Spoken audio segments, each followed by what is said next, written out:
Today I'm going to explain what FODMAPs are, what the low FODMAP diet is all about, where I see it has some significant limitations, and I'll answer the question, should you incorporate that into your inflammatory bowel disease diet?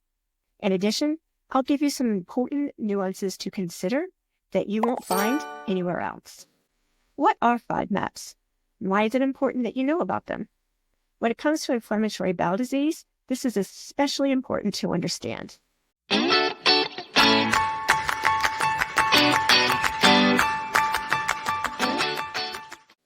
To better understand why FODMAPs are important, let's take a quick look at what the digestive system does for us. The stomach. When you eat or drink anything, it goes into your mouth, travels down your esophagus, and then into your stomach. The stomach's purpose is to break food down through digestion and to temporarily store food. The stomach absorbs a small amount of water, minerals, and vitamins. The food is then squeezed into the first part of the small intestine. The small intestine. The purpose of the small intestine is to further break down food, absorb nutrients, and remove waste. The small intestine absorbs about 90 to 95% of the nutrients from carbohydrates, fats, minerals, protein, and vitamins from food. It also extracts water from food and removes waste from it. The small intestine has an immune function where it acts as a barrier to bacteria.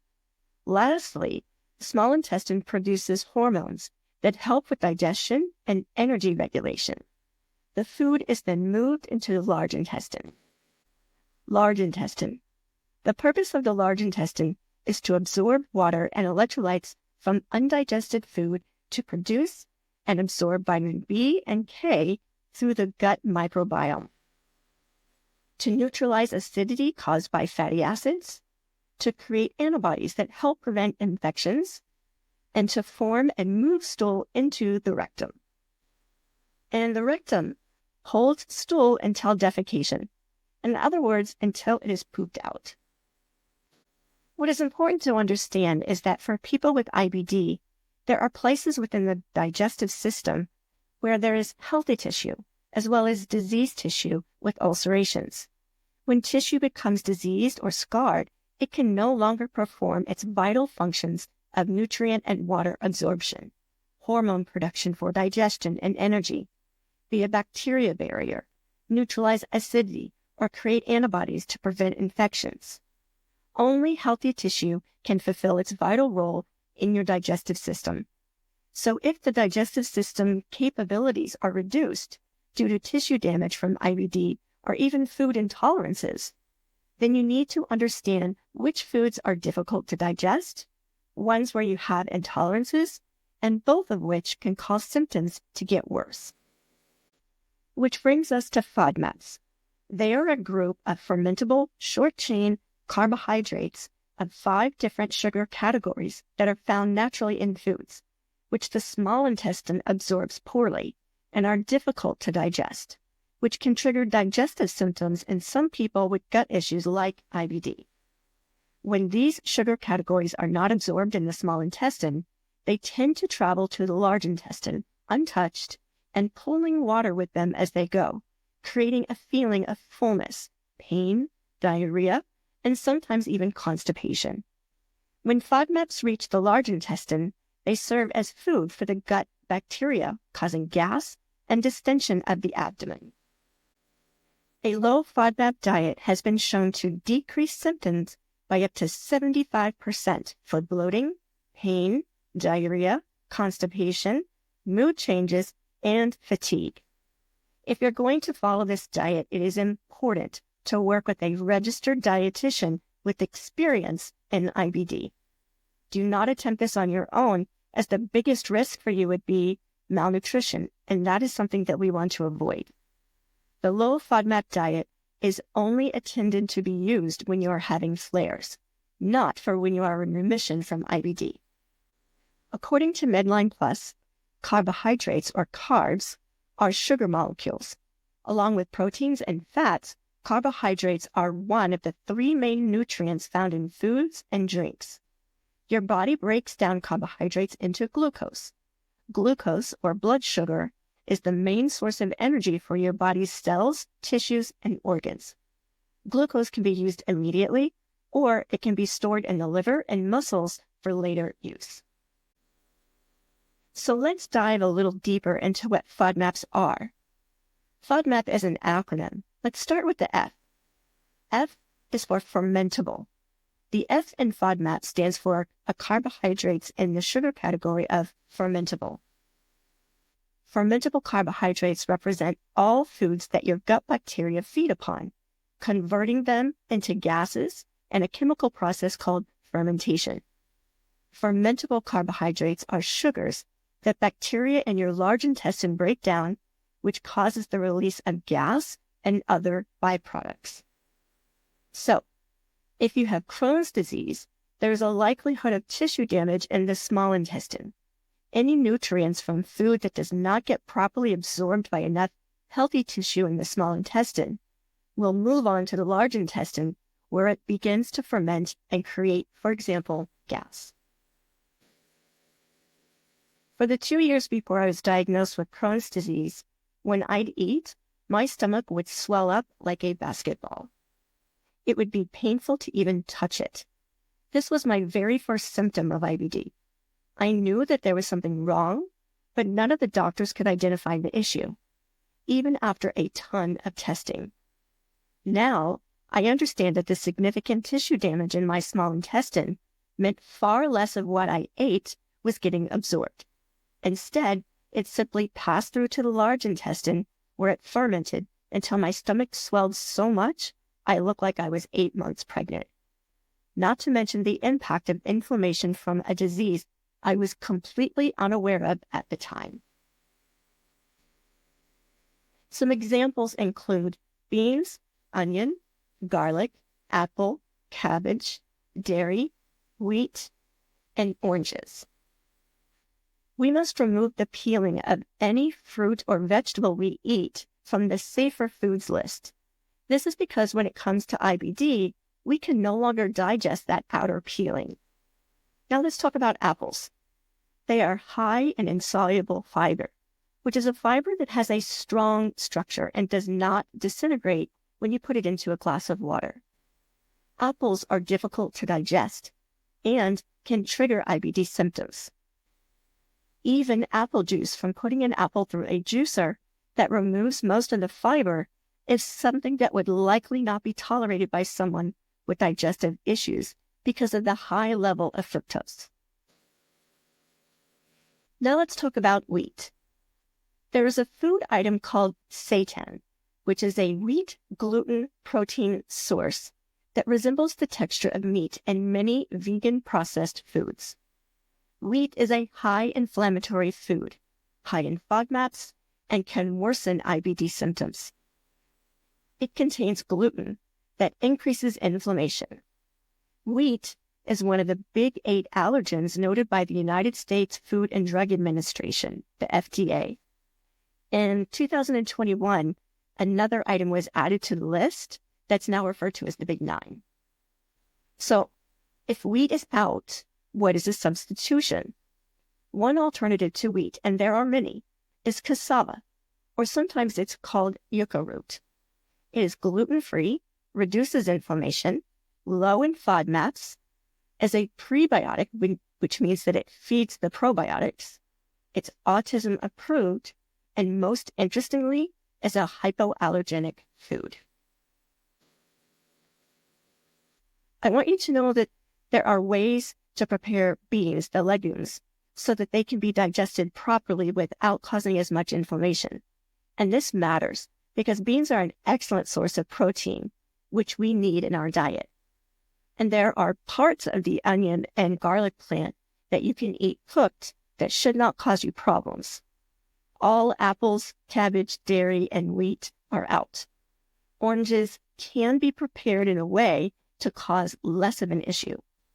And lastly, there are precise single portion limits to FODMAPs that can likely tolerate on a low FODMAP diet.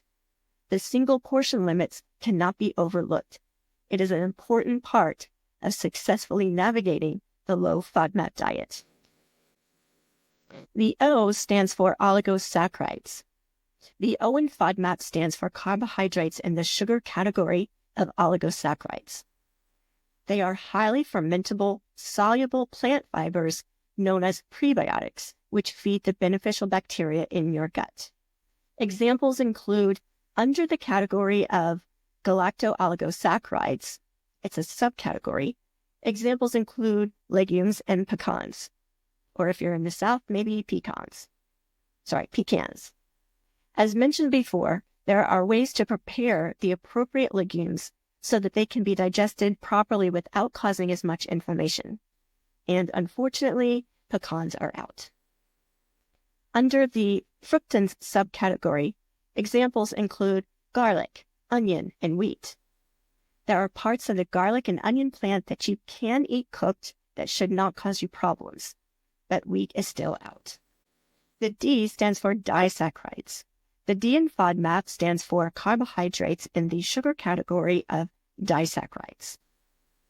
Lactose is the fermentable sugar in this group. The sugar is found in dairy and human milk. Examples include under the lactose, which includes glucose and galactose, subcategories. An example is dairy, which is completely out. Under the sucrose subcategory, an example is apple, which is completely out. But don't worry, I do have alternatives for both dairy and apples, so be looking for those. M is for monosaccharides. The M in FODMAP stands for the carbohydrates in the sugar category of monosaccharides. This is fructose, the sugar in fruit. It's the fermentable sugar in this group. Not all fruits are affected.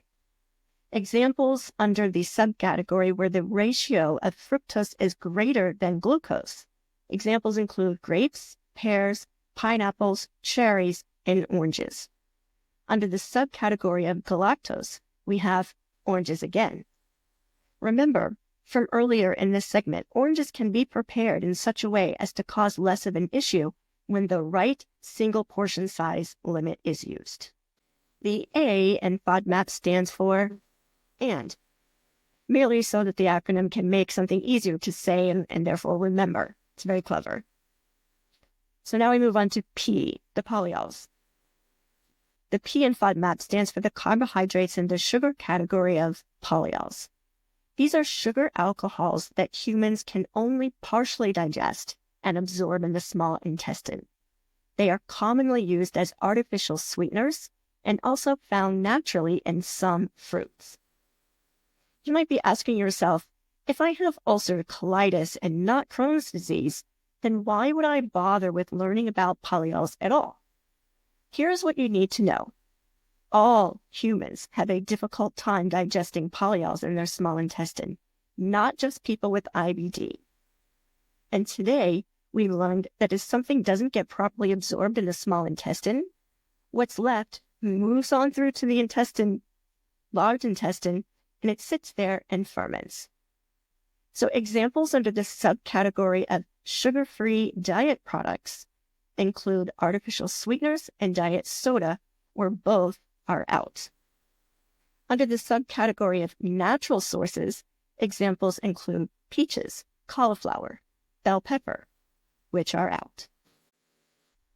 The low-FODMAP diet was introduced in 1999 by a nutritionist, Dr. Sue Shepard, as the first scientifically proven diet that provided any kind of symptom relief for patients with diagnosed digestive problems like celiac disease, irritable bowel syndrome, and inflammatory bowel disease. She received her PhD from Monash University.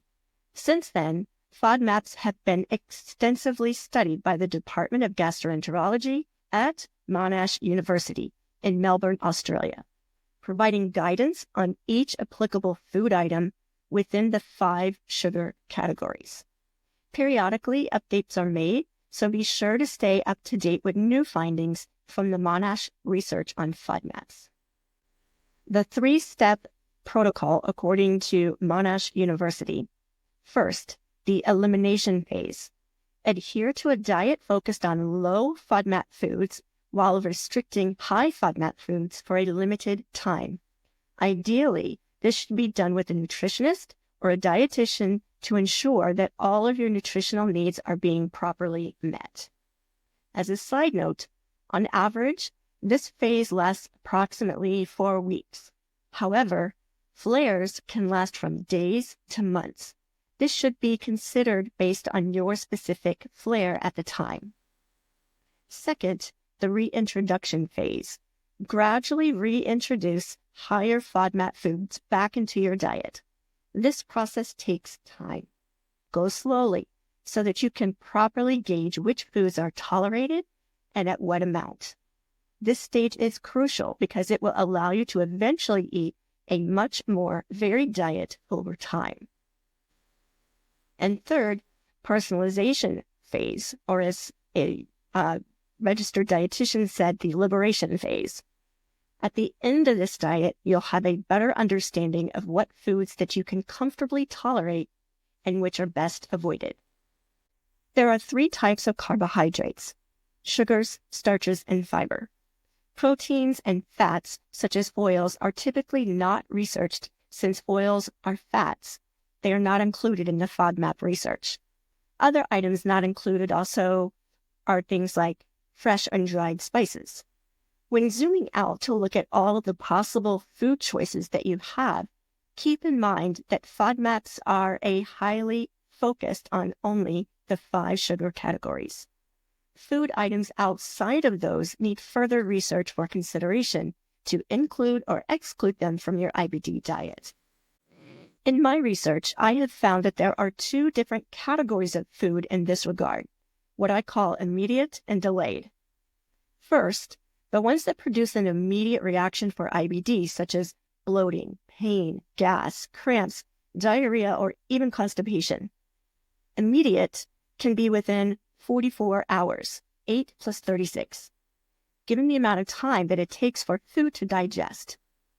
According to the Mayo Clinic, after you eat, it takes about 6 to 8 hours for food to pass through your stomach and small intestine.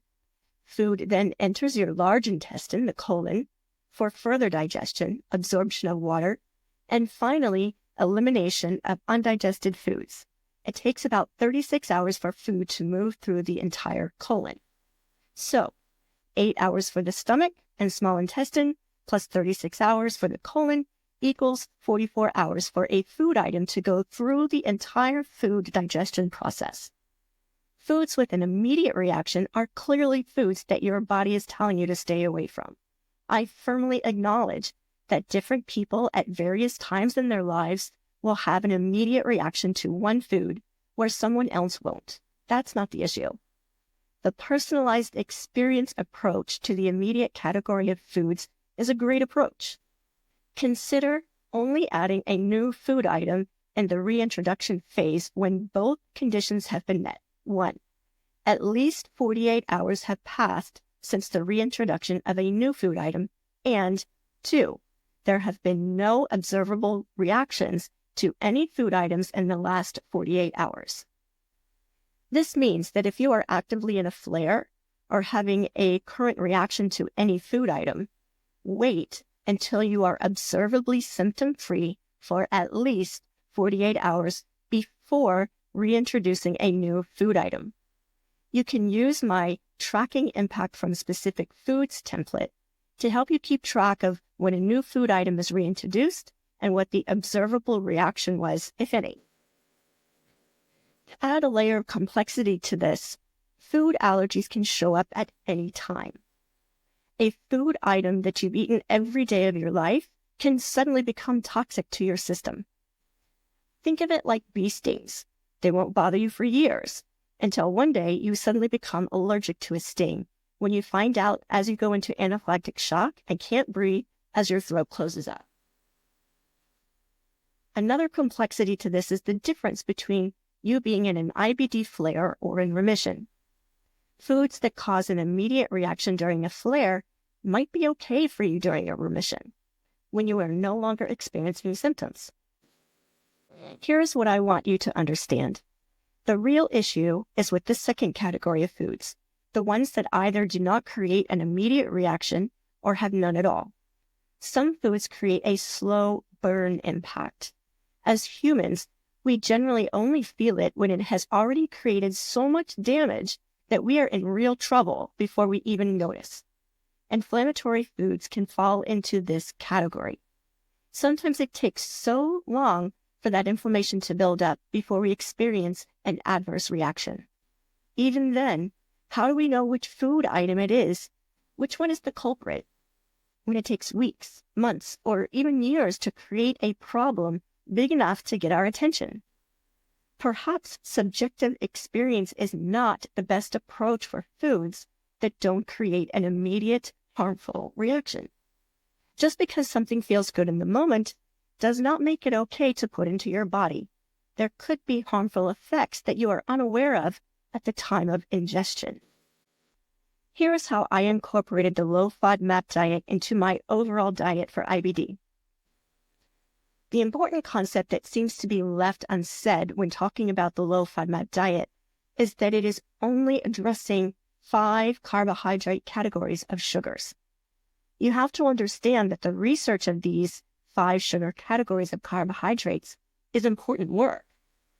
At the same time, this makes it incomplete when we're examining an overall diet. FODMAPs are simply one component of a broader and more complete diet for IBD.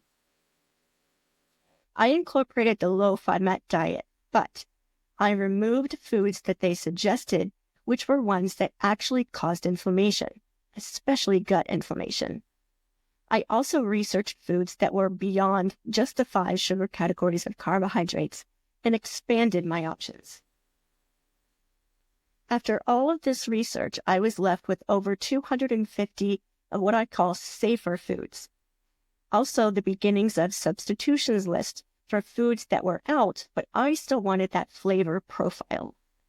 And I created a long list of inflammatory and difficult to digest foods that I stayed away from. From there, I converted my favorite recipes, like ones from my grandmother and my great-grandmother.